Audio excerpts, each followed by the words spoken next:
At night, when everything seems quiet, the shadows come alive.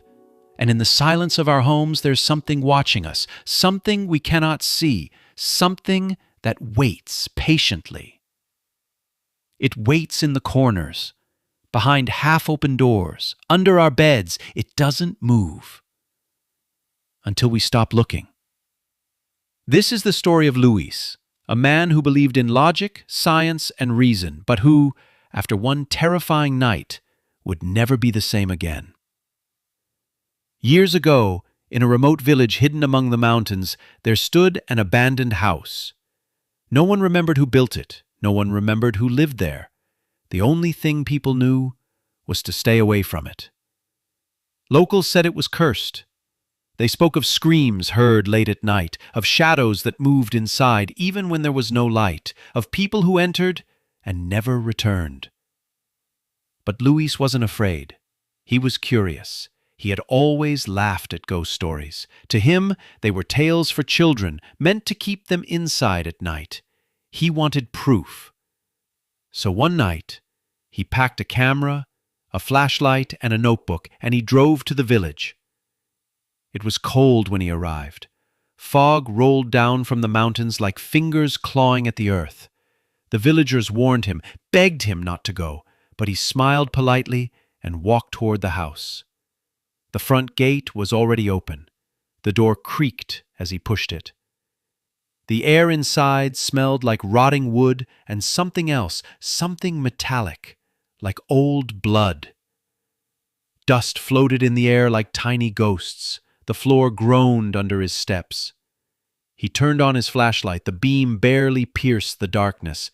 He took photos, scribbled notes, room after room, nothing but decay, silence. Then he heard something, a soft whisper, not from behind, not from above, from inside the room he was standing in. "Luis, come closer. I'm waiting." He froze. His name. It had said his name. He spun around. The room was empty, but the air felt heavier, colder. He took a step back, and the floor beneath him cracked.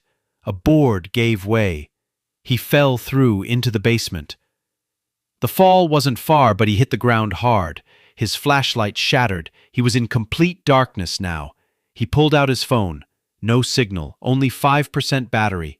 In the dim glow of the screen, he saw the basement wasn't empty. There were drawings on the walls, hundreds of them, made with what looked like charcoal or dried blood. Faces, dozens of faces, all screaming. He moved the light slowly. In the corner, there was a mirror, but it didn't show his reflection. Instead, it showed the hallway above him. He could see the stairs, the door, and something moving toward it, something tall, thin. Doors everywhere, but none opened. The whisper returned, closer now. "Don't run. I just want to talk." He screamed, banged on walls, kicked doors.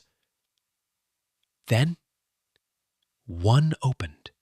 He threw himself inside, slammed the door shut. Silence. He breathed.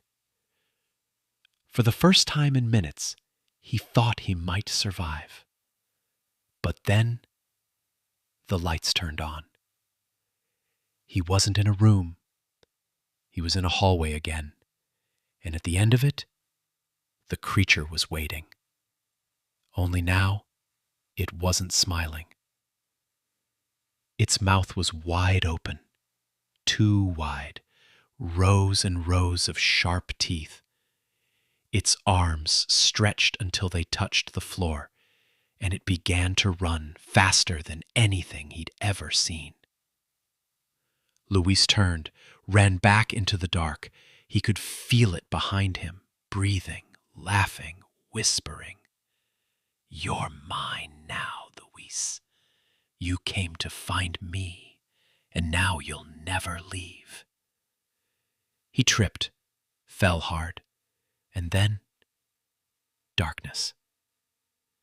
When Luis woke up, he was outside, lying on the grass.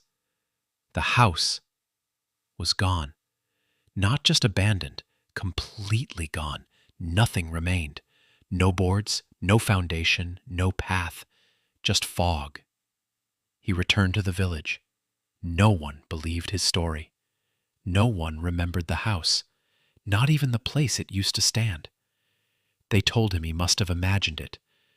But Luis never laughed at ghost stories again, because sometimes they aren't stories, they're warnings.